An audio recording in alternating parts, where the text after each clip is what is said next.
So we're here this morning at this job site. We came back to do a final cleanup and to stack our return piles. So we got a return pile here and we got one over here. They'll have to wait till this gets backfilled, and then we gave them one pile of junk over there and one pile of junk over here. That's basically everything from the back of the house moved over here where it's a little closer, and same thing over here, right? The main thing we were back for was to finish the final little touch-up caulking. So we had these parapet drain boxes that we needed to caulk in, the sides and the bottom. So we're doing that today. Couple little tiny spots that we missed, which tends to happen when we're at the end of a day and we're still doing a bunch of caulking. You start flying a little bit. So we got a little tiny bits of touch up like here. And then a couple little spots that we had to get from the, because we were missing 2 light blocks. So we slipped these 2 light blocks in after everything was already sighted, and we cut them out and slipped them in. So we had to, of course, caulk those. And then we always try to make sure that we do a really slow final walkthrough, and we're just looking for anything that didn't get caulked or needs to get caulked.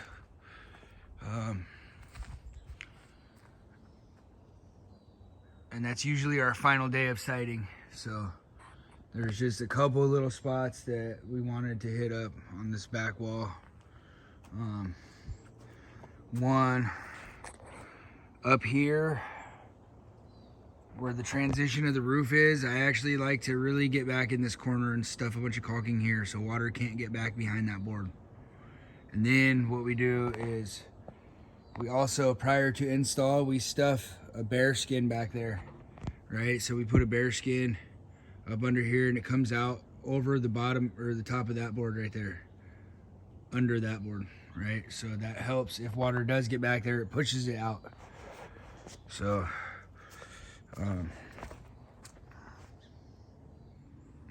this is the one that we framed and sided.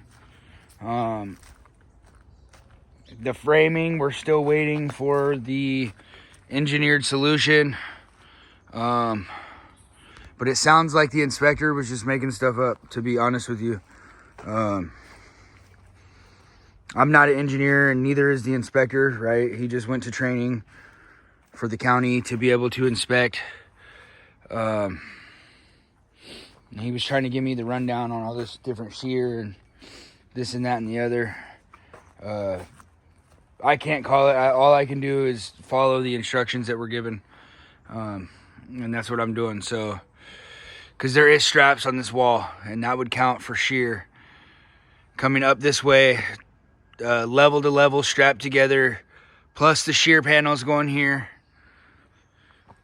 plus the interior shear here, which keeps the building in here from doing this number, right? And then if you look, because he was trying to say uplift and this and that and the other, and he was actually almost being condescending, and I just let him talk because I'm not going to argue with people.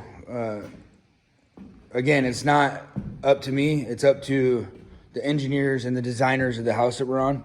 But if you look, there's just this huge door, right?